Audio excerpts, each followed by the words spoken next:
గుడి బొమ్మవై ప్రతిభ చూపి బ్రహ్మాండ నాయకుడివైనావు.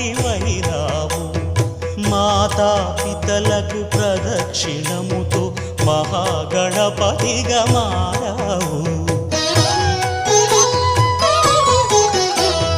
భక్తుల మొరలాలించి బ్రోచుటకు గజముఖ గణపతివైనావు. బ్రహ్మాండమునే బొజ్జలో దాచి లంబోదరుడవు అయినావు. లాభము శుభము కీర్తిని పూర్వక లక్ష్మీ గణపతివైనావు. వేద పురాణములఖిల శాస్త్రములు కళలు చాటును నీ వైభవం.